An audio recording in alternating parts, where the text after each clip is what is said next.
अच्छा, अभी नैतिकता की बात की तो अभी मुझे याद आ रहा है बंगाल, जब जो पश्चिम बंगाल में जो हो रहा है उस पे आपका क्या कहना, जो इतनी हिंसा हो रही है। हालांकि टीएमसी कह रही है कि ये एक बस ये बिल्कुल गलत है और यहाँ ऐसी कोई बात नहीं है, और जबकि आसाम सरकार ने तो आंकड़े भी दिए कि कितने लोगों ने पार किया है, बंगाल से आसाम गए हैं और वहां पर शरण लेनी पड़ी है उनको। तो ऐसे में एक माहौल बन रहा है, अगर आपने देखा होगा कि लोगों को ये लग रहा है कि भाजपा, जो कि एक हिंदू को सपोर्ट करने वाली पार्टी मानी जाती है, और प्रधानमंत्री को एक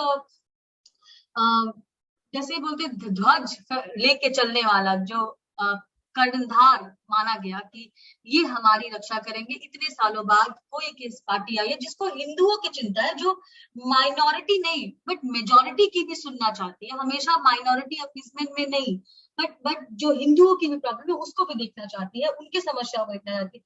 तो अभी बंगाल के बाद जो चुप्पी है, अभी तक हमको कोई भी ऑफिशियल स्टेटमेंट नहीं आया है प्रधानमंत्री की तरफ से या अमित शाह जी की तरफ से, और हिंदुओं के पे बहुत अत्याचार हो रहे हैं। ऐसे ऐसे वीडियोज आ रहे हैं जो आपको देख के आपका शायद हृदय बिल्कुल दारुण होने लगता है कि ये ऐसा कैसे हो रहा है, औरतों के साथ, छोटी बच्चियों के साथ, बूढ़ी औरतों के साथ।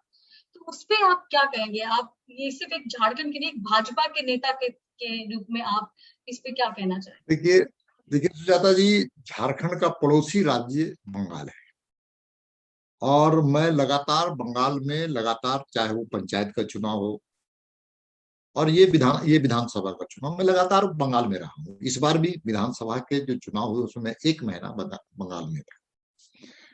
भारतीय जनता पार्टी के करीब 625 कार्यकर्ता बंगाल में काम कर रहे थे 1 डेढ़ महीने से। मैं जानता हूं पंचायत के चुनाव के समय में भी हिंसा की घटनाएं बहुत तेजी से हुई थी।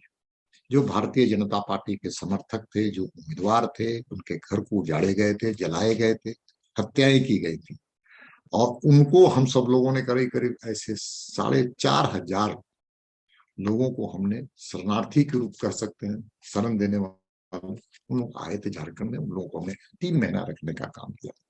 इसलिए भावनात्मक दृष्टिकोण से हम लोग बहुत एक दूसरे से नजदीक है। पहले एक ही प्रदेश था, बिहार बंगाल, जो बिहार जिसको कह सकते हैं झारखंड का हिस्सा था, उड़ीसा, सब एक ही राज्य था। इसलिए हमारे यहाँ बंगला भाषी भी बहुत है। इस विधानसभा के चुनाव में एक बात तो स्पष्ट रूप से है कि राष्ट्रीय भावनाओं का वहां पर जमीनी स्तर पर एक मशाल जलाने का काम भारतीय जनता पार्टी के नेतृत्व ने किया। हमारे प्रधानमंत्री जी ने, हमारे अमित शाह जी ने, हमारे राष्ट्रीय अध्यक्ष, सम्मानित राष्ट्रीय अध्यक्ष श्रीमान नड्डा जी ने एक, जिसको कहते हैं सांस्कृतिक राष्ट्रवाद, और सांस्कृतिक राष्ट्रवाद की बीज अगर कहीं से शुरुआत हुई थी इस देश के अंदर, तो उसमें बंगाल का बहुत बड़ा योगदान था। चाहे वो रविन्द्रनाथ टैगोर हो, ऐसे कई विद्वान, विवेकानंद हो। लेकिन अभी जो हिंसा हो रही है, वो हिंसा के संदर्भ में नहीं कहा जा सकता है कि ये राजनीतिक विद्वेष का निकृष्ट उदाहरण है। चुनाव होंगे, प्रजातंत्र में ये प्रजातंत्र का सबसे खूबसूरत पहलू है चुनाव। चुनाव में जीत और हार दोनों होते हैं, और जब जीत के उन्माद में पागल हो जाता है, मतवाला हो जाता है, तो जनता की नजरों में वो गिरने का काम करता है। और जिस प्रकार से उन्मादी कार्य वहां पर काम किए जा रहे हैं, दुकानें लूटे जा रही हैं, हमारी बहनों को घर में घुस करके बहनों के साथ अपमानजनक काम किए जा रहे हैं, दुर्व्यवहार किए जा रहे हैं, कि हमारे कार्यकर्ताओं की, पार्टी के नेताओं की हत्या की जा रही है, हमले किए जा रहे हैं। ये इस बात का स्पष्ट है, ये फासिस्ट तरीका है। फासिज्म का ये सबसे सर्वोच्च उदाहरण है कि fascist Mamata Banerjee, fascist TMC. तो भाजपा इस समय देखिए, पार्टी के कार्यकर्ता, पार्टी के जो शीर्ष नेतृत्व होता है उसको पिता के रूप में देखते हैं, एक प्रोटेक्शन देने वाले के रूप में देखते हैं। जो भी जितनी भी सीटें आई, 3 से आप 76 पहुंचे, एक बड़ा अंतर है। तो उसमें भी जो नीचे के कार्यकर्ता, उनमें बहुत सहयोग है। आज उनकी जान संकट में है। आज वहां पे एक तरह से देखने से लग रहा है कि हिंदू को टारगेट किया जा रहा है, कि किसने भाजपा को वोट किया है उसको पकड़ पकड़ के टारगेट किया जा रहा है, घरों में घुस के टारगेट किया जा रहा है। तो ऐसे में भाजपा क्या कर रही है उनके लिए? एक है कि वो जो आसाम भाग गए उनको सरना दिया, लेकिन क्या आपको नहीं लगता कि आज हिंदुओं में ये एक बात चल हो रही है कि क्या भाजपा ने अपने कार्यकर्ताओं को, जिन्होंने अपनी जान को जोखिम में डाला, उनको पता था कि अगर हमारी सरकार नहीं आएगी तो हमारी जान जोखिम में होगी? ऐसा आप जैसे खुद ही कह रहे हैं कि इसके पहले भी हुआ था, पंचायत इलेक्शन में भी बहुत सारी हिंसा हुई थी, वहां पे तो नॉमिनेशन भी फाइल नहीं करने दिया गया था और बिना नॉमिनेशन के ही टीएमसी के कैंडिडेट जीत गए थे। तो वो भी, और उसके पहले भी हत्याएं हुई थी। मेरी भी टीम जब गई थी बंगाल इलेक्शन को कवर करने के लिए, तो वहां पे हर एक आदमी बहुत डरा हुआ था। किसी से भी आप पूछें कि आप भाजपा को देंगे तो वो बोलने को तैयार नहीं था। तो वो एक डर का बहुत पहले से था। आज जब आपको वो डर सच में परिवर्तित हो गया है, तो उसके लिए आपको नहीं लगता कि एक एड्रेस करना चाहिए लार्जर मास को कि भाजपा अभी भी अपने कार्यकर्ताओं के साथ है और उनको रास्ते पे बिल्कुल छोड़ नहीं दिया है? देखिए, जिस जिस समय में बंगाल में चुनाव के रिजल्ट आ रहे थे, उसी वक्त हिंसात्मक घटनाएं घटना प्रारंभ हो गई थी। और भारतीय जनता पार्टी का केंद्रीय नेतृत्व कितना संवेदनशील है, इस बात का उदाहरण हम कह सकते हैं कि स्वयं नड्डा जी 2 दिन की यात्रा वहां में, और केवल यात्रा ही नहीं किया, उस परिवार के पास, जिसको पीड़ित परिवार था, उसके घर में जाकर के उनकी हिम्मत बढ़ाने का काम किया। और भारतीय जनता पार्टी एकमात्र ऐसा राजनीतिक दल है जो अपने पार्टी में या राजनीतिक दल को एक दल की तरह नहीं, एक परिवार की तरह मानता है। उसके सुख, कार्यकर्ताओं के सुख में और दुख दोनों में पूरी पार्टी खड़ा रहती है। आज सच में आप बोलते हैं सुजाता जी, पूरा देश का एक एक भारतीय जनता पार्टी का, वो चाहे वो प्राथमिक सदस्य हो, चाहे सक्रिय सदस्य हो, चाहे नेता हो, सब लोग बंगाल के प्रति चिंतित है। और बंगाल आज जल रहा है तो उसका मूल कारण है कि आने वाले समय में ममता बनर्जी को और खौफ दिख रहा है। 3 से 77 सीट कोई आसान नहीं। जिस प्रकार से लोगों को धमकाया गया, डराया गया, भयभीत किया गया, आप खुद बता रहे कि हम टीम में गए थे, हम तो वहां देख रहे थे, लोग डर रहे थे बोलने में कि मैं बीजेपी को वोट दूंगा।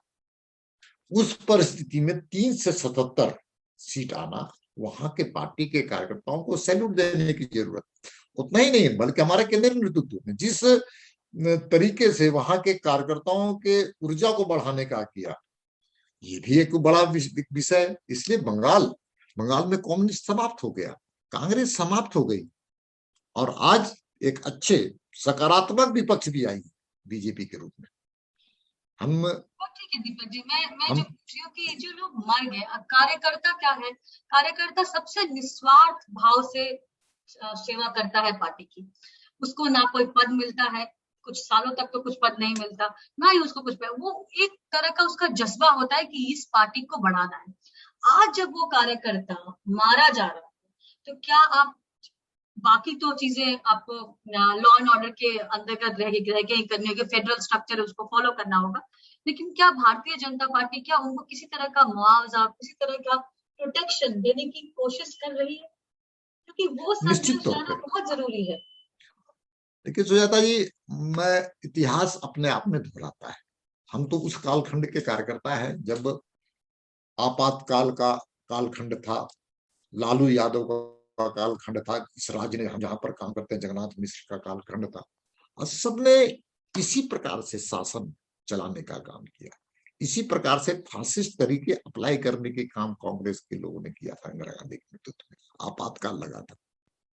लेकिन संघर्ष, जब जब संघर्ष होता है तो भारतीय जनता पार्टी का कार्यकर्ता उस चुनौती को स्वीकार करता है और उसको अवसर में बदलने का काम करता है। हमारे लिए भारत माता की जय बोल करके हम काम करने आए निकले, हम वंदे मातरम कह करके काम करने वाले लोग हैं। हमारे लिए सत्ता कोई प्राथमिकता नहीं है, हमारे लिए देश, नेशन फर्स्ट को लेकर हम काम करते हैं। इसलिए भारतीय जनता पार्टी का कार्यकर्ता बनना ही अपने आप में एक सौभाग्यशाली है। ये सौभाग्य का विषय है। हमारे जैसा कार्यकर्ता जो संघ विद्यार्थी परिषद, युवा मोर्चा, बीजेपी के माध्यम से 40 वर्ष काम किए, आज भी ये महसूस होता है कि हम अपनी माँ की सेवा कर रहे हैं, भारत माँ की सेवा कर रहे हैं। हम भले सांसद हो सकते हैं, प्रदेश के अध्यक्ष हो सकते हैं, लेकिन सबसे पहले हम कार्यकर्ता है, और कार्यकर्ता के भाव से हम लोग मिलकर के काम करते हैं। बंगाल में जो कार्यकर्ता काम कर रहे हैं, संघर्ष का काल है, और संघर्ष के कालखंड में, संघर्ष में भारतीय जनता पार्टी बंगाल के जो कार्यकर्ता है वो जीतेंगे। हमारी सैद्धांतिक लड़ाई है, हमारी लड़ाई सत्ता की नहीं है, हमारी वहां सैद्धांतिक लड़ाई है। और सैद्धांतिक लड़ाई ये है कि भारत माता को जो डाइन बोलने वाले लोग हैं, भारत माता को गाली देने वाले लोग हैं, जो दूसरे देश को टुकड़े टुकड़े गैंग को समर्थन करने वाले लोग हैं, वे एक तरफ खड़े हैं, तो दूसरी तरफ भारत माता की जय और वंदे मातरम कहने वाले लोगों का समूह है, और वो समूह जीतेगा। रविन्द्रनाथ टैगोर जीतेंगे, वहां पर स्वामी विवेकानंद जीतेंगे, वहां पर हमारे जो पुरातन व्यवस्था में ऐसे कई धरोहर हैं वो जीतेंगे। हमारे जो जनसंघ के संस्थापक थे श्यामा प्रसाद मुखर्जी, जिन्होंने एक मसाल दिखाया था पूरे देश को, दुनिया को, वो जीतेंगे। इसलिए हमारी लड़ाई कोई सत्ता के लिए नहीं, हमारी सैद्धांतिक लड़ाई है, और सैद्धांतिक लड़ाई सांस्कृतिक राष्ट्रवाद की मसाल को लेकर के भारतीय जनता पार्टी का कार्यकर्ता आगे बढ़ा है। इसको कोई माई का लाल रोक नहीं सकता।